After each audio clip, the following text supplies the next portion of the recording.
Next up, it's been an interesting year, to say the least, for ethanol producers in Nebraska and around the country.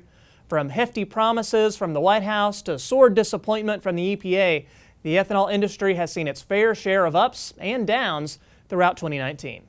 Market Journal's Bill Dodd caught up with Nebraska Ethanol Board Administrator Roger Berry to get the latest on what's happening in the ethanol industry and what they're seeing down the road in the future. Bill?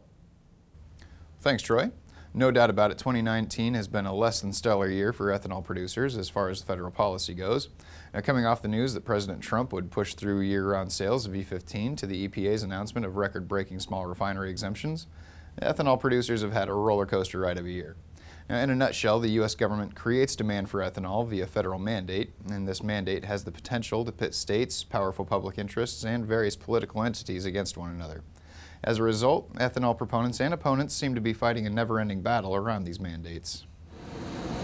In 2018, the U.S. ethanol industry was a global force to be reckoned with, as the industry led the world in supply and demand with 16.1 billion gallons of output. In fact, the U.S. ethanol industry produced double the volume of production of our closest competitor in Brazil.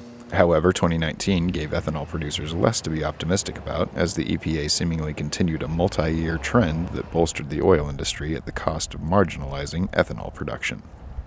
When the EPA came out with their supplemental rule, it came out that there would be a 3-year rolling average of the Department of Energy recommended gallons to be exempted from the renewable fuel standard. So why is that a big deal? For the past, I don't know how many years, EPA has not paid any attention to those recommended gallons coming out from the Department of Energy. As a matter of fact, for the 3 years of 2016, 17, and 18, the recommended gallons to be exempted was about 770 million gallons. The actual gallons that were exempted was about 1.34 billion gallons. So that is why in the ag community and the ethanol community, we were upset about the supplemental rule that came out, because a deal had been made with the president that it would be the actual gallons that would be put back in to be reauthorized into the renewable fuel standard. On December 6th, the EPA delivered its final proposal for 2020 blending requirements to President Trump after working to address the corn industry's concerns over the requirements and small refinery exemptions. On paper, the plan still looks very similar to that unveiled in October, and one argument from oil proponents is that expanded use of small refinery exemptions haven't had a negative impact on ethanol production.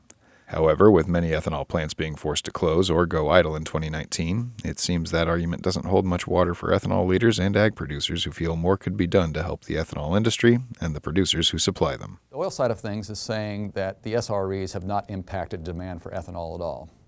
I will counter back with that as saying, why is it then that since these expanded small refinery exemptions have started happening, why do we have 20 or more plants across the United States that have now ceased to operate or idled back way back to where they're not producing near their capacity on there? You know, you can sit here and say all day that everything's fine, the exemptions aren't hurting actual demand, and if you look at what's being blended, you don't see a big drop there, but we do see a drop in what's being blended by several tenths of a percentage point. And you think, oh, several tenths of a percentage point, that's not that bad, but it's a lot of gallons.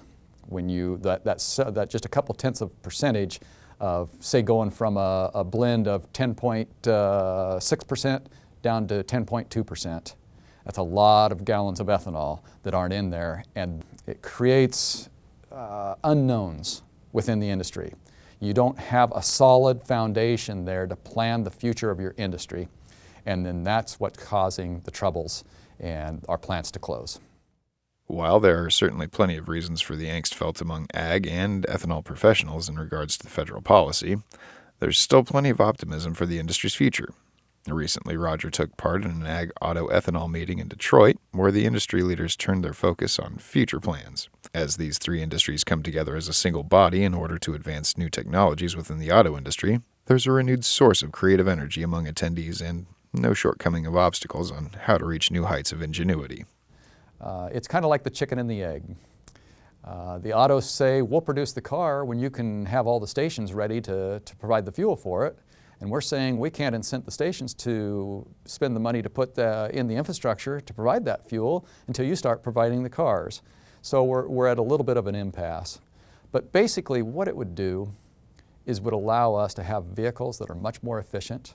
Actually, the efficiency and the greenhouse gas reduction that we would see would mirror that of an electric vehicle.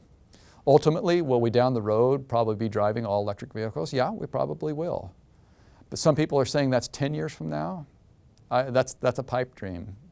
There's too many vehicles on the road today for liquid fuels to disappear within 10 years. It's more like 30, 40, even 50 years down the road before we see that.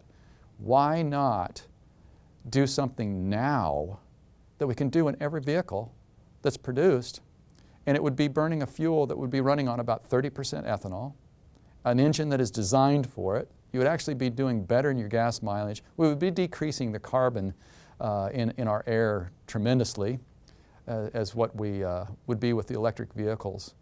Why not move to that now and do something today on global warming? We've got the technology, we've got the power to do it today. All we need is for people to say, we want that technology, do it now. Tell the government, do it now. And it can be done. It can be done. So we just need people to start demanding that we need to move towards these newer automobile technologies now as we bridge that gap between that day that will come when we're all driving electric vehicles. Now, while the big issue for ethanol producers this year has been the small refinery exemptions, Roger says that he and many in the ethanol industry aren't 100% opposed to the use of SREs if the refinery in question truly is a small refinery that will see economic damage. If that's the case, Roger says they should absolutely be granted the exemption. Now, what he and other leaders are more concerned with is the fact that many of these small refineries in question are umbrellaed under a larger conglomerate and still receiving preferential treatment from those at the federal level. And since talking with Roger, the White House stated earlier this week that they do intend to stick with the EPA recommended renewable volume obligations for blending, despite strong opposition from those in the ethanol and ag industries. So Troy, this truly has been an up and down year to say the least for ethanol, and we'll be looking forward to seeing what's coming down the road for the industry in 2020 and beyond. But for now, I'll send it back to you.